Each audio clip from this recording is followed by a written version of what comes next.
I'm pulling on my driveway. We all know what that means. It's time for another drive to work. Okay, so I have another interactive podcast for you. So there's been a lot of fun with some of the trivia ones. So this podcast is called Did It Start in Alpha? So I'm going to talk about different aspects of the game. And the question is, did it start in alpha? So I will name it to you, and then you have to figure out whether or not it started in alpha or not. I will then tell you whether or not it started in alpha, and then I'll give you extra information just because that's what I do. Okay, so we'll start with the 5 colors of magic. Did the 5 colors of magic start in alpha? And the answer is yes, they did. Now here's a more interesting question. Did the 5 colors of magic, were they ever more than 5 colors? Obviously, when the game released in alpha, it was 5 colors. But before the game released, when it was in playtesting ahead of time, were there more than 5 colors? And the answer is no, there were not.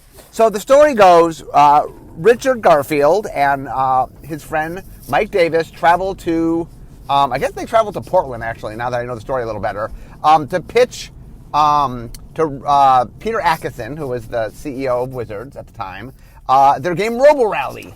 But it had too many component parts. So Peter said to Richard what he could make was something that was on cards because he could print cards.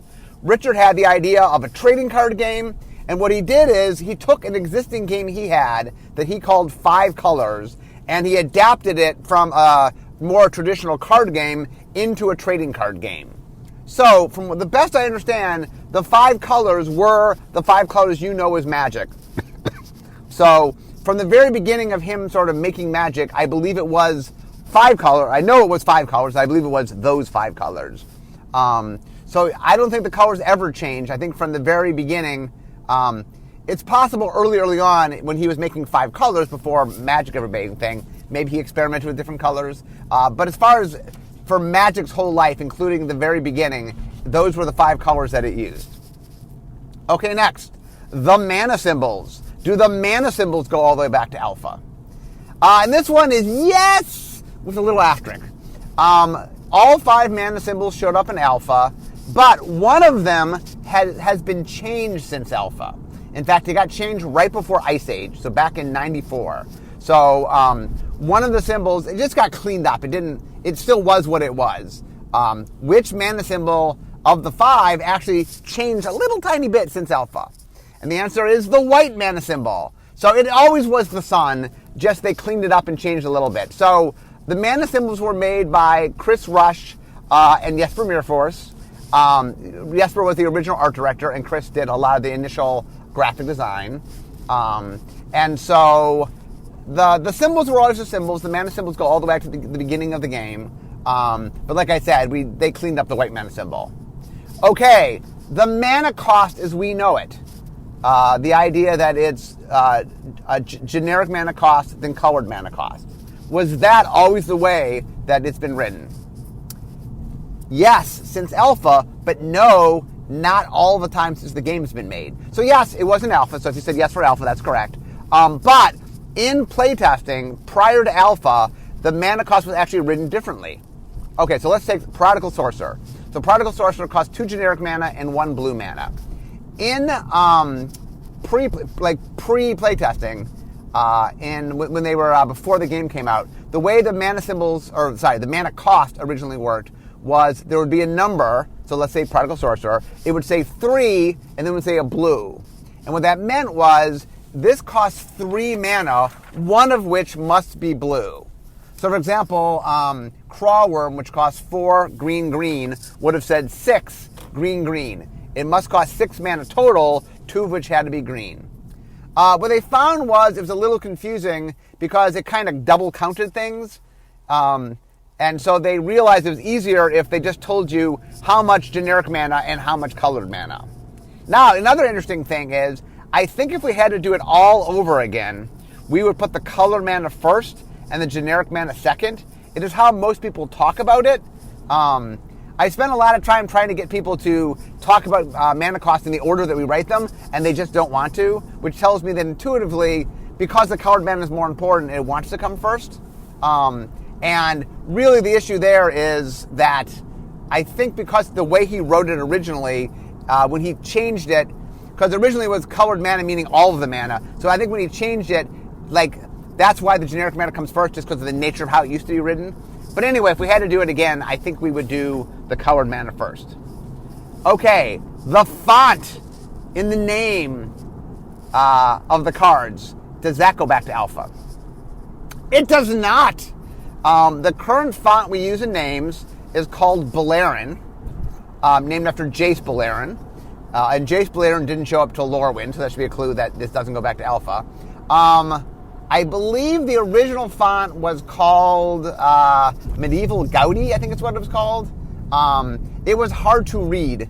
And so we actually commissioned, we made our own alphabet to make something that was a little more magic-y, which is why it's called Beleren. We made it. But that did not exist until, I'm sure when it started, but about 10 years ago. Well, actually, what happened is we redid, well, a couple things. We redid in 8th edition, well, sorry, I'm jumping ahead. I will explain this later on because I don't want to give away some future stuff. Okay, the frame. Is the frame the same as the game back in alpha? It is not. The frame has been through numerous changes. The first big change was during 8th edition, what we refer to as the 8th edition frame. And then in Magic 2015, we changed again. The 8th edition frame was the biggest change, if you know old Magic. It's where we changed across we changed the whole frame itself.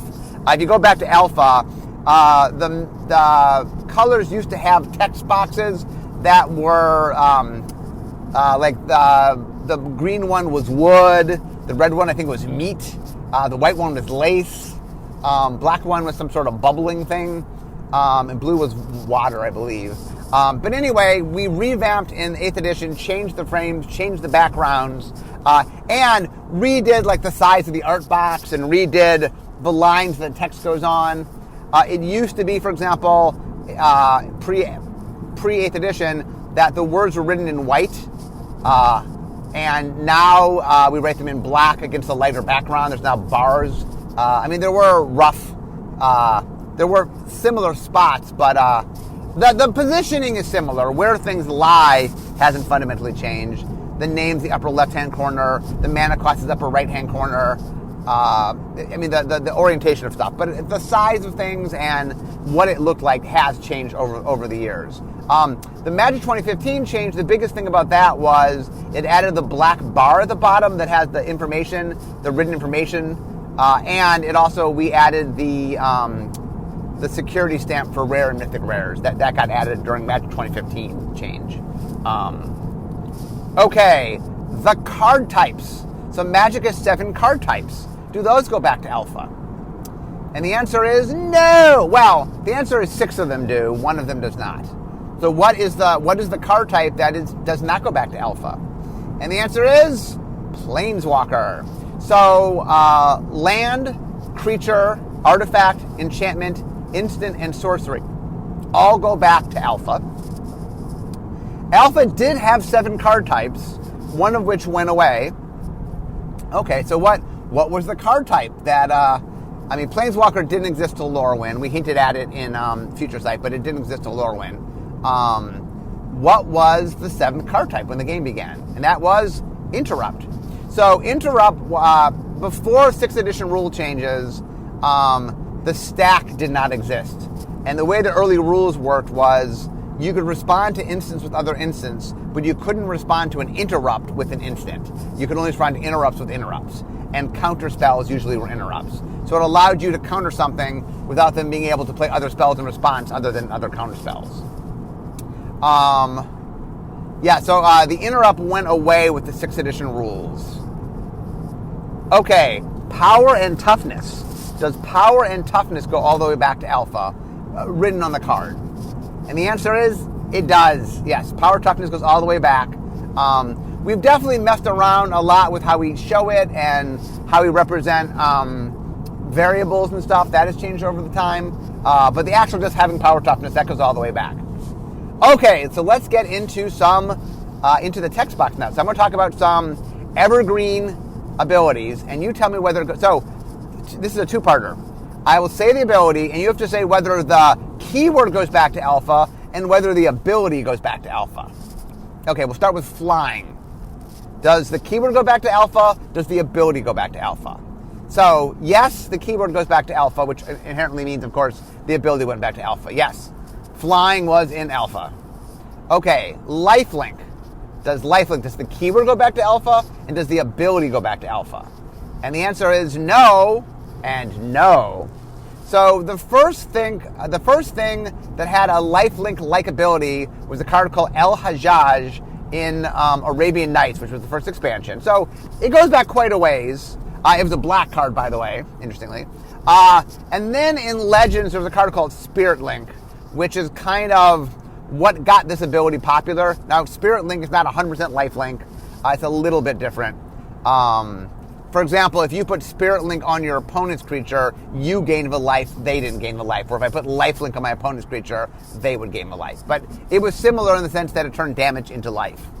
But that ability did not exist until, I think, Future Sight premiered that.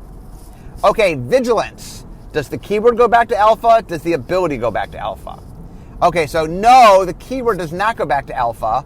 I think the keyword started in Champions of Kamigawa, I think. The ability, though, does go back to alpha. Serra Angel, which was an alpha, had it basically written out, the ability Vigilance. And for a long time, we just called it the Serra ability because it was on Serra Angel. Okay, Death Touch. Does Death Touch go back to alpha? Well, does the keyword go back to alpha? Does the ability go back to alpha? Okay, so no, the keyword does not go back to alpha. It premiered in Future Sight, same time that Lifelink did. Does the ability go back to alpha? I would say yes. Technically it doesn't, but there was Cockatrice and Thicket Basilisk, which if you blocked it, it would kill the creature. So it didn't kill things based on doing damage, which is what Death Touch does, but it was the precursor to it.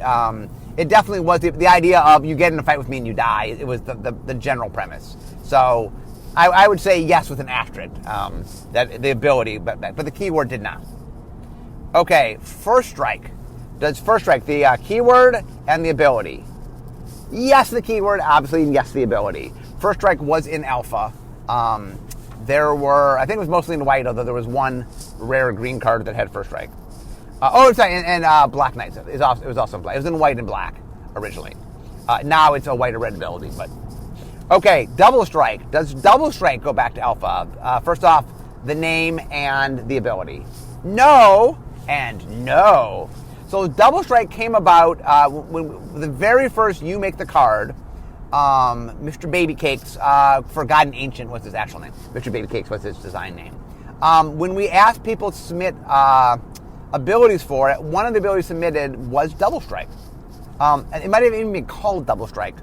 And the problem was it was a green card, and green doesn't really do First Strike, so it didn't make sense to do Double Strike, but we really liked the ability, and so we added it in. I think it first appeared, I want to say Legion? That's a guess, though, but I think it was Legion.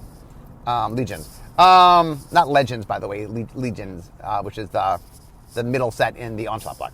Okay, next. Haste. Does the keyword go back to alpha? And does the ability go back to alpha? No and yes. So I don't remember when we first keyworded it. It was in some fall set, I think. I don't remember when we keyworded Haste. Haste was not keyworded. In fact, R&D for a while, internally we called it Celerity, which was a term from Vampire the Eternal Struggle, I think, which just means you're super fast. So the ability was in alpha, interestingly, but not on a red card. It was on Nether Shadow, which is a creature that came back from the graveyard, and you could attack with it right when it came back from the graveyard. So Haste did exist as a concept in alpha, although later it would go on to be a core red thing. That was not true in alpha. Okay, Menace. Did the ability exist? Did the keyword exist? Did the ability exist? No and no. So Menace first showed up in Fallen Empires on a card called Goblin War Drums. So it was first in red. And the ability did not show up until relatively recently, until a couple years ago. It's one of the newer additions to Evergreen. Okay, trample. Did the keyword go back to alpha, and did the ability go back to alpha? And the answer there is yes and yes. Trample was one of the keywords in original alpha. It has gone through a bunch of rule changes over the years of exactly how it works. But yes, trample goes all the way back. Okay, how about defender? Does defender go back to alpha? And once again, the keyword and the ability. So the answer is no and yes.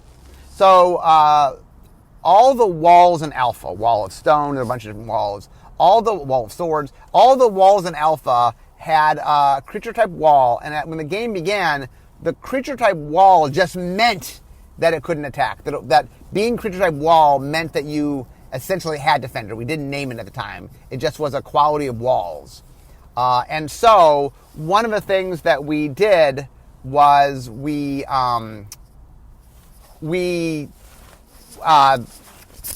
eventually decided that it wasn't a good idea to have creature types support rules text.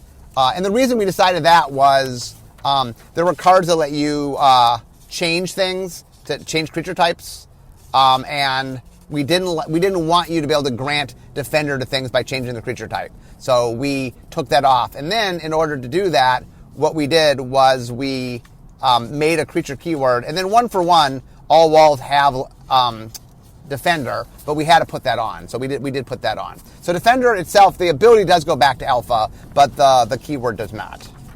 Okay, how about reach? Does the keyword go back to alpha? Does the ability go back to alpha? So no, the keyword does not. Yes, the ability does. So giant spider, for example, had reach back in alpha. The keyword, I think, also started in Future Sight. The funny thing is the reason we keyworded it, I was behind the push in Future Sight to keyword more, to give names to abilities we use all the time. And the reason that we did reach was the rules manager at the time said, if we name this, it'll make it a lot easier to write text on flying, what flying does, because you just say you can only be blocked by creatures with flying and reach. And so for the rules manager, we made reach a keyword. Okay, how about hexproof? Does the keyword go back to alpha, and does the name go back to alpha? No and no. Hexproof, in Future Sight, we created what was called Shroud, which was like hexproof, but nobody could target, not even you. People played it wrong, so we eventually shifted Shroud over to hexproof. How about protection? Does the name go back to alpha? Does the ability go back to alpha? And the answer is yes and yes. So the reason, so back in early Magic, protection, I think when we started, it was just protection from colors. We later would do protection from other things, but you go back to alpha, the only thing in alpha is protection from various colors. It was mostly a white thing, but there were wards, for example, in alpha that had protection from each of the 5 colors. So protection from each of the 5 colors existed all the way back in alpha. Okay, how about indestructible? The ability and the keyword. And the answer is no and no. Indestructible first showed up in Darksteel. It was an ability in Darksteel. Later became Evergreen, but it was not. And the idea of being indestructible, right, wasn't a thing until Darksteel was a set. So, hold on one second, guys. Safety first here. Somebody's not letting me in, but I got in. Okay. Next, fight. The term fight. Does the term go back to alpha? Does the concept go back to alpha? And the answer is no and no. The term does not. The term is, I don't know, about 10 years old. Came in one of the core sets. I think it came in one of the core sets. The first card that did fighting, I think was Lurker. It's either from Legends or the Dark. It was a card called Lurker, I think, the first card that did any kind of fighting. But anyway, no, it does not go back to alpha. How about dies? Both the term and the concept. The term does not. Dies actually is relatively recent. And the concept, yes, there were things that cared about things dying in alpha. For example, like Scavenging Ghoul, you got a counter when things died, for example, that's alpha. How about Scry? Both the concept and the keyword and the ability. No and no. Both showed up for the first time in Fifth Dawn, created by Aaron Forsythe. And it came back a couple times, came back in Theros and in a core set, and then eventually we made it evergreen. Okay, how about the battlefield? The term and the concept. No to the term, yes to the concept. It was called just play, in play. So when it used to be when so-and-so comes into play instead of enter the battlefield. So it used to be CIP rather than ETB. How about exile? The concept and the name. So the name, no. The concept, yes.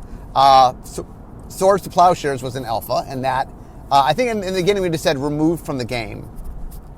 But because there's ways to interact with it, it was kind of, removed from the game was kind of weird because there are ways to interact with things that are exiled. And so it was sort of like removed from the game, but not quite. And so we ended up giving it a term.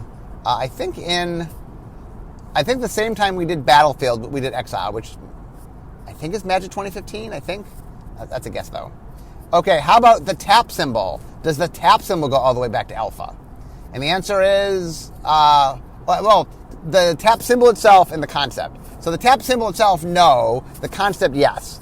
So there were things in Alpha that you had to tap, but it just would write out, tap to. It would just tell you to tap it. Eventually, we made a symbol.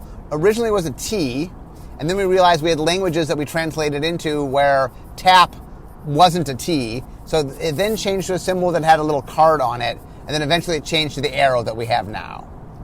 How about expansion symbols? Do those go back to Alpha? They do not.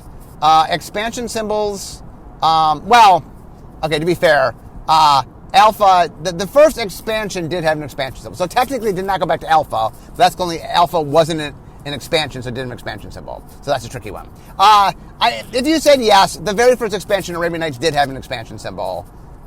Originally, by the way, they were, instead of having an expansion symbol, they were going to change the back. I don't know if you've ever seen it. There was a different, purple back for Arabian Nights, and that's how they were going to tell the difference originally, was each expansion would have its own back.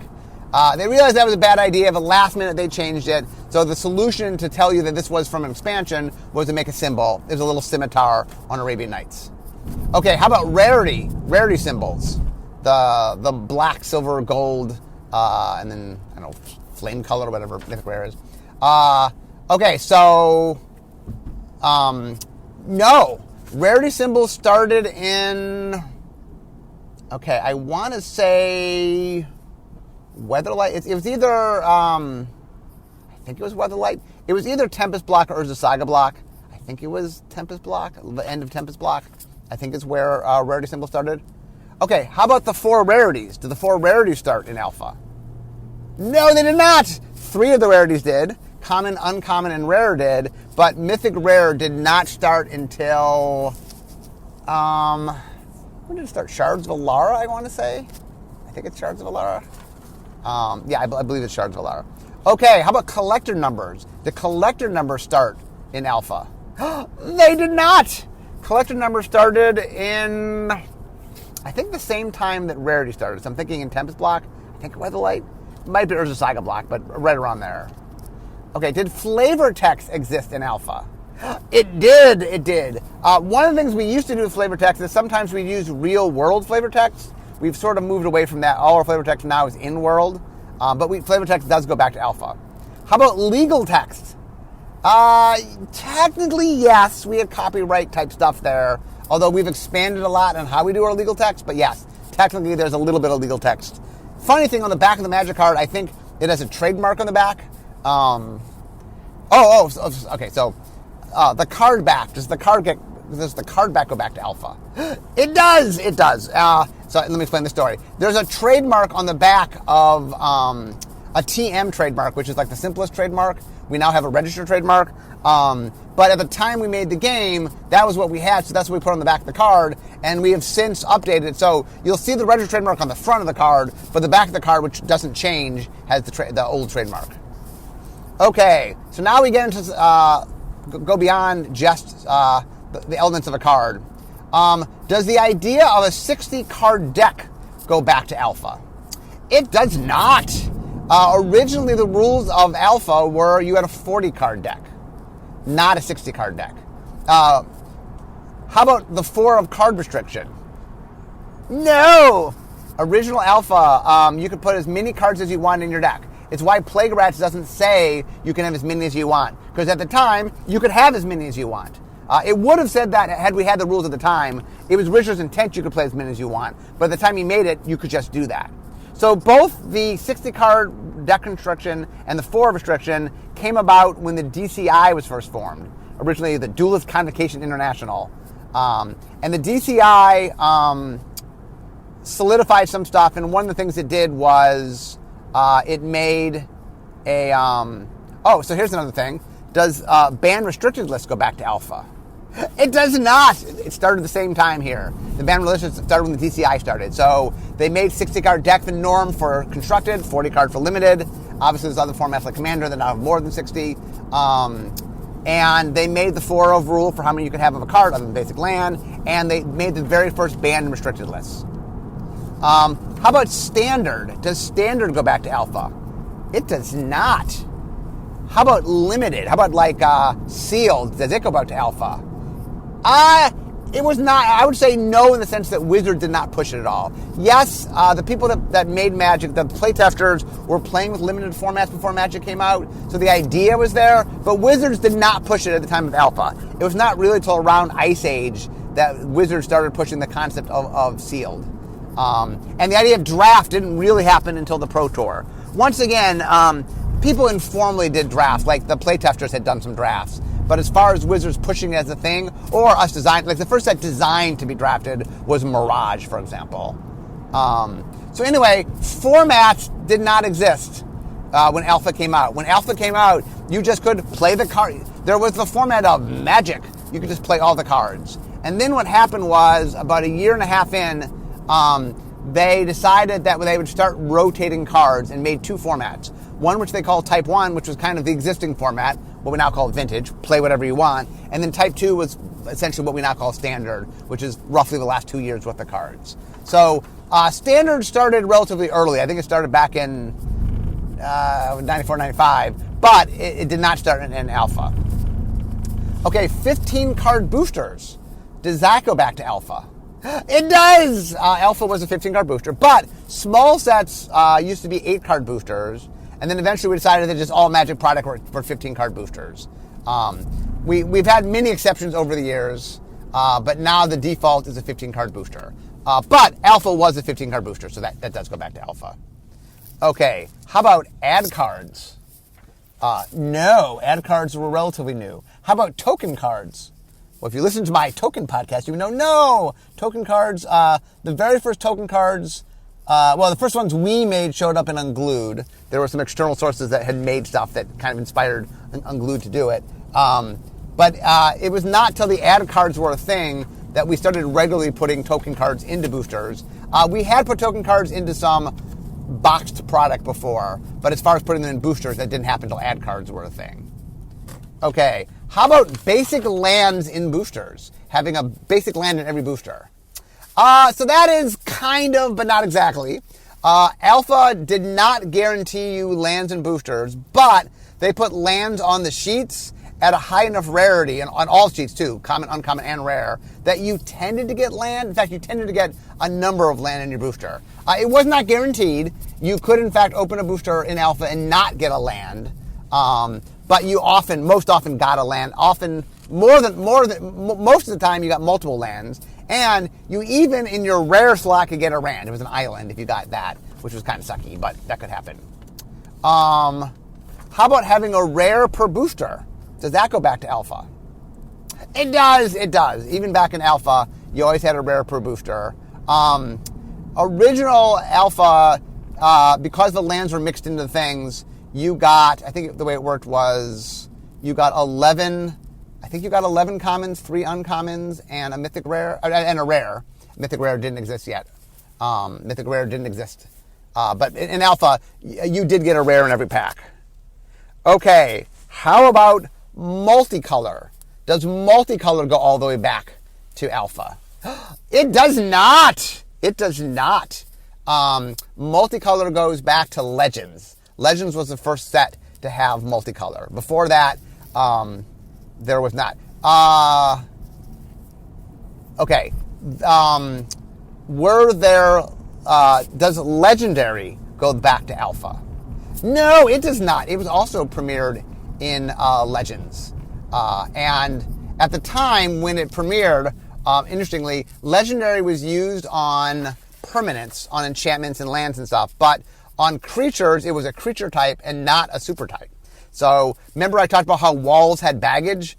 Legend also had baggage. If you were a creature type legend, you followed all the legend rules, which at the time I think were that once a legend was played, no one else could play that legend. And you could only have one legend per deck, only one copy. It was sort of self-restricted in the original rules. But that goes all the way back. How about dual lands? Do dual lands go all the way back to Alpha? They do. The original dual lands were in Alpha. Interestingly, though, the original lands in Alpha, which were the basic lands and the dual lands, all they did was tap for mana. Yes, the dual lands tap for 2 different colored mana, basic lands tap for 1 color mana, but all they did is tap for mana. It was not until Arabian Nights, the first expansion, that lands even did something other than tap for mana. That as a concept did not show up until then. How about +1/+1 counters? Once again, I just did a podcast on this. So if you heard my podcast, yes, +1/+1 counters go all the way back to Alpha. Fungisaur, for example, used +1/+1 counters. There also was +1/+0 counters, which were on Clockwork Beast. There were, in fact, as I just did a podcast on counters, so you listen to it, there are a whole bunch of counters that actually first showed up in Alpha. And token cards, as I guess, did token cards show up? Or not token cards, sorry. Did tokens show up in Alpha? And if you listen to my podcast, you know, yes, they did. It was on the Hive. There was a Wasp token in Alpha, but that was the only one. There was just one token. So one of the things, I'm almost at work, but one of the points of today's is to sort of show off how much of what you think of as being staple magic does not go back to Alpha. Things like the stack that you think of being, oh, well, that's just the way Magic is played. Like, well, yeah, as of 6th edition, that's the way Magic was played. The other thing that I didn't get into, here's a final trivia question for you. It's a little trickier one. Okay, so let's take all the card types. How many of the card types in Alpha showed up with just the card type on their card type line? Meaning, of the 6 card types that are still in the game that were in Alpha, how many of them just said the card type hyphen and then maybe a subtype if it had a subtype? Okay, so let's go through them. How about creature? Did creature exist in Alpha? The concept of creatures did, but no, they said summon. So a goblin will be summon goblin. Creature did not show up until I think 6th edition. Creature hyphen showing up on creatures did not show up in the beginning. Okay, how about land? Yes, land said land in Alpha. How about artifacts?